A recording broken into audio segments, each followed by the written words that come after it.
जय हिंद। आप सभी का स्वागत है एक बार फिर से आपके अपने इस YouTube channel star study centre में। तो चलिए आज की इस क्लास को स्टार्ट करते हैं। सबसे पहला प्रश्न आप सभी के स्क्रीन पर है। पूछा गया है पौधों में हरिमाहीनता, इसे अंग्रेजी में क्लोरोसिस कहा जाता है, किस कारण से होती है। ऑप्शन ए है भूमि से पीले वर्णक के अवशोषण के कारण, उच्च सूर्य प्रकाशीय प्रखरता के कारण, भूमि में मैग्नीशियम तथा लोहे की अल्पता के कारण, या फिर ऑप्शन डी है अल्प सूर्य प्रकाशीय प्रखरता के कारण। आज की इस क्लास में पादप कार्यकी प्लांट फिजियोलॉजी से इम्पॉर्टेंट क्वेश्चंस लिए गए हैं। तो इस प्रश्न का जो राइट आंसर होगा, पौधों में जो क्लोरोसिस होती है, हरिमाहीनता होती है, वो भूमि में मैग्नीशियम तथा लोहे की अल्पता के कारण होती है। आते हैं अगले प्रश्न पर। अगला प्रश्न आप सभी के स्क्रीन पर है।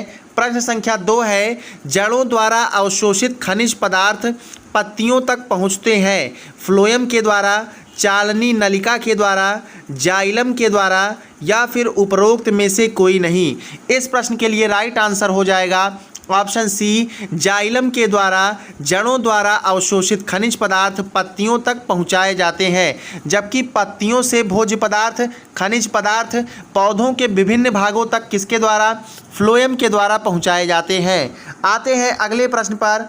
अगला प्रश्न आप सभी के स्क्रीन पर है। प्रश्न संख्या 3 है, एंजाइम जो प्रकाश संश्लेषी C4 चक्र को उत्प्रेरित करता है, उस एंजाइम का नाम बताना है।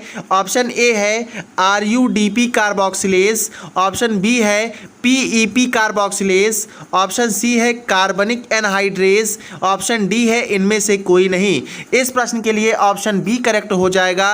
PEP कार्बोक्सिलेज वह एंजाइम है जो प्रकाश संश्लेषी C4 चक्र को उत्प्रेरित करता है।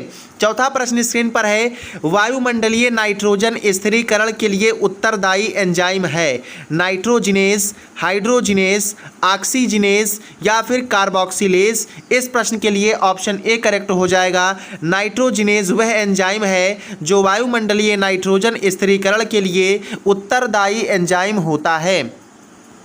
आते हैं अगले प्रश्न पर।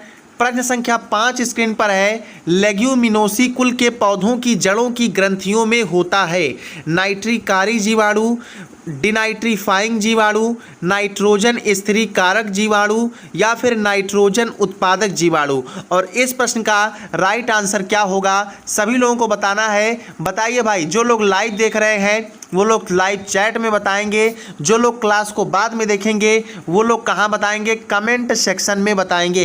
इस प्रश्न के लिए right answer option C correct होगा। लेग्यूमिनेसी कुल के पौधों की जड़ों की ग्रंथियों में रूट नोड्यूल्स में नाइट्रोजन फिक्सिंग बैक्टीरिया होते हैं। आते हैं अगले प्रश्न पर।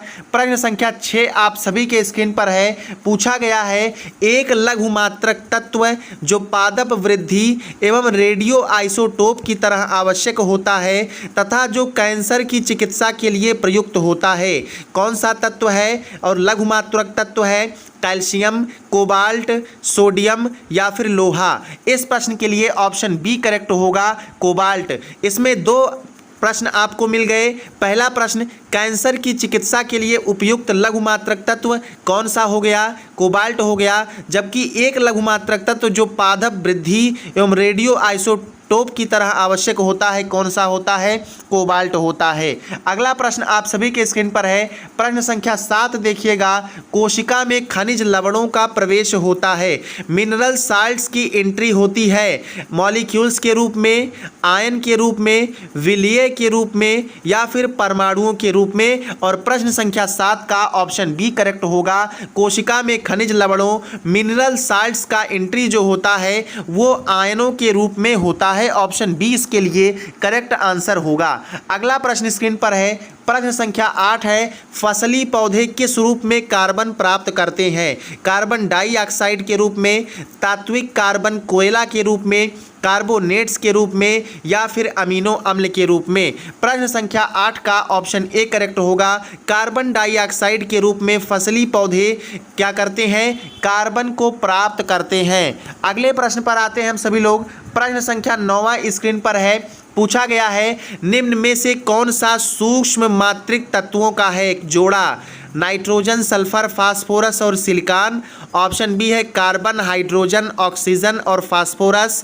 ऑप्शन सी दिया गया है जेडियन से जिंक, कोबाल्ट, बोरान और मॉलिब्डेनम। ऑप्शन डी दिया गया है के से कैलियम या पोटेशियम, Mg से मैग्नीशियम, Na से सोडियम और Cl से क्लोरीन। और इस प्रश्न के लिए ऑप्शन सी क्या होगा, राइट आंसर होगा। निम्नलिखित में से कौन सा सूक्ष्म मात्रिक तत्वों का है, तो जिंक, कोबाल्ट, बोरान और मॉलिब्डेनम। 9 का सी आपका राइट आंसर होगा। आते हैं अगले प्रश्न पर। प्रश्न संख्या 10 आप सभी के स्क्रीन पर है। पूछा गया है हाइड्रोपोनिक्स का अर्थ है। ऑप्शन ए दिया गया है भाई, जलीय संवर्धन माध्यम में पौधों को उगाना, जलीय संवर्धन माध्यम में पौधों को उगाना, जलीय पौधों को उगाना, प्लावी पौधों को उगाना या पौधों की मृदा रहित कृषि। तो 10वें का देखिए हाइड्रो से तो आप लोग समझ ही जाएंगे कि ये जल से संबंधित है। क्या हो जाएगा इसका राइट आंसर, ऑप्शन ए होगा। हाइड्रोपोनिक्स का अर्थ क्या है, जलीय संवर्धन माध्यम में पौधों को उगाना। ये क्या कहलाता है, हाइड्रोपोनिक्स कहलाता है। आते हैं 11 नंबर के प्रश्न पर। 11 नंबर का प्रश्न आप सभी के स्क्रीन पर है। यदि पर्णहरिम क्लोरोफिल को जलाया जाए तो क्या प्राप्त होगा, लोहा, सोडियम, मैग्नीज या फिर मैग्नीशियम। इस प्रश्न के लिए राइट आंसर ऑप्शन डी होगा भैया, मैग्नीशियम प्राप्त होगा। 12 नंबर का प्रश्न है, कोशिका में सबसे अधिक सामान्य स्वतंत्र आयन है, फास्फोरस का, पोटेशियम का, लोहे का या फिर गंधक या फिर इसी को सल्फर कहा जाता है, तो सल्फर का। 12 का ऑप्शन बी करेक्ट हुआ, पोटेशियम का सामान्य सबसे अधिक स्वतंत्र आयन है कोशिका में। आएंगे अगले प्रश्न पर।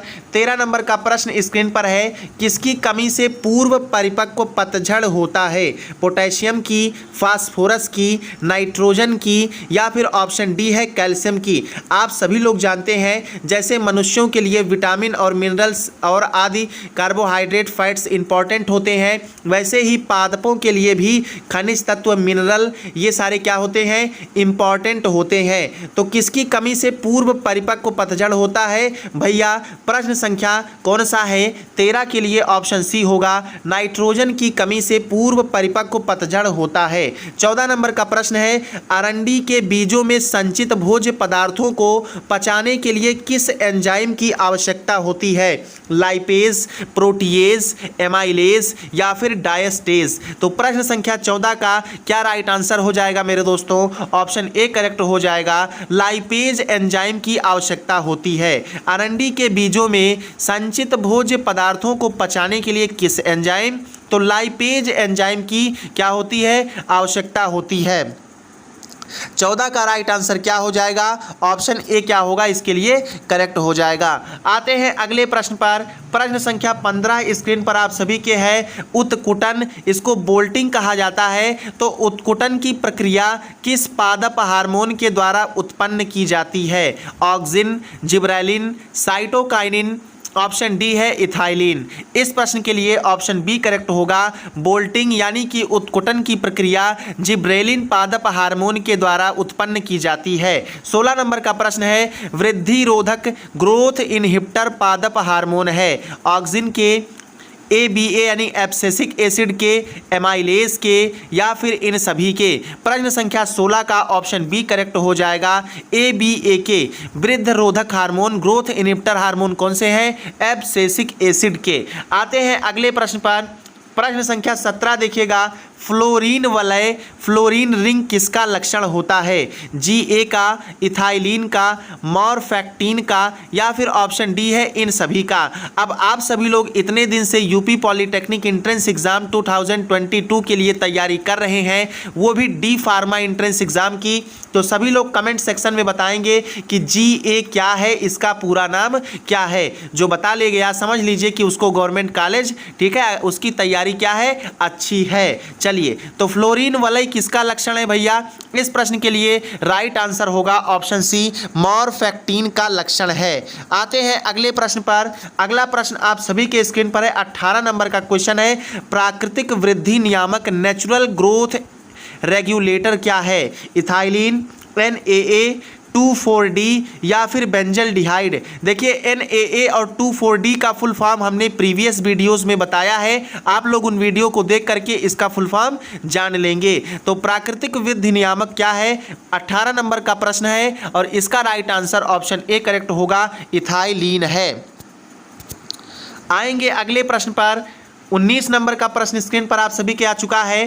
क्या पूछ रहा है, प्रकाशानुवर्तन फोटोट्रॉपिज्म में लिप्त हार्मोन कौन सा है, IAA यानी कि indole acetic acid, GA3 ethylene या फिर एब्सिसिक एसिड के।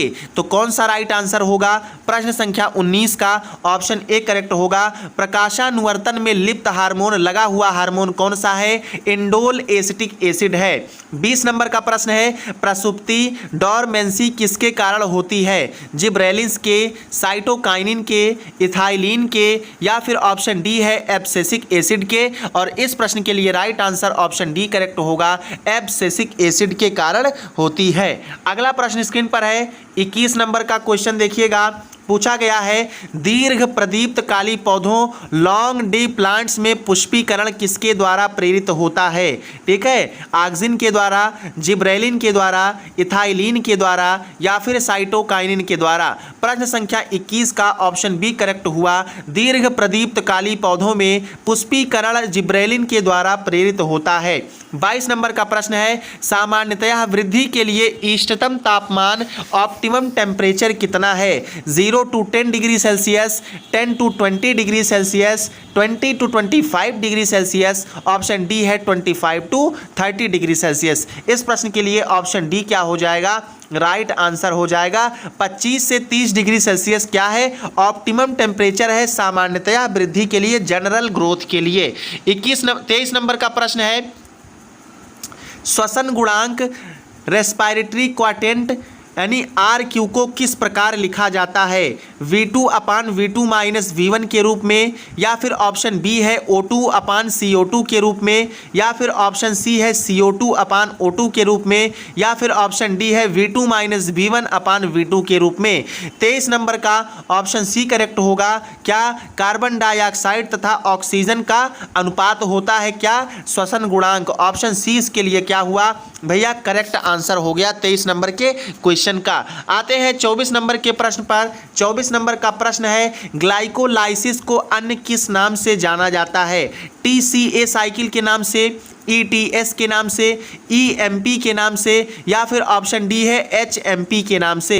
तो 24 नंबर का कौन सा राइट आंसर हो जाएगा, ग्लाइकोलाइसिस को अन्य किस नाम से जानते हैं, EMP के नाम से जानते हैं। तो इस प्रश्न का राइट आंसर क्या हो जाएगा, ऑप्शन सी करेक्ट हो जाएगा, EMP के नाम से जानते हैं। 25 नंबर का प्रश्न है, साइटोक्रोम का कार्य है इलेक्ट्रॉन स्थानांतरण यानी कि transfer of electrons, carbon dioxide मुक्त करना, ऊर्जा विमोचन या फिर ऑप्शन डी है ग्लूकोज का ऑक्सीकरण, ग्लूकोज का ऑक्सीडेशन। इस प्रश्न के लिए राइट आंसर क्या हो जाएगा, 25 नंबर का जो प्रश्न है इसका ऑप्शन ए करेक्ट होगा, साइटोक्रोम का कार्य क्या है, इलेक्ट्रॉन का स्थानांतरण है। आप सभी लोग यदि बायोलॉजी के इंपॉर्टेंट क्वेश्चंस की PDF चाहते हैं तो मात्र 29 रुपये में, मात्र 29 रुपये में ये PDF क्या कर सकते हैं, प्राप्त कर सकते हैं। डिस्क्रिप्शन में दिए गए व्हाट्सएप नंबर पे आप लोग PDF लिख करके मैसेज करेंगे, आपको वहाँ पर रिप्लाई दिया जाएगा। और तैयारी अच्छी करने के लिए आपको इतना काम तो करना ही चाहिए। मिलते हैं नेक्स्ट क्लास में। जय हिंद।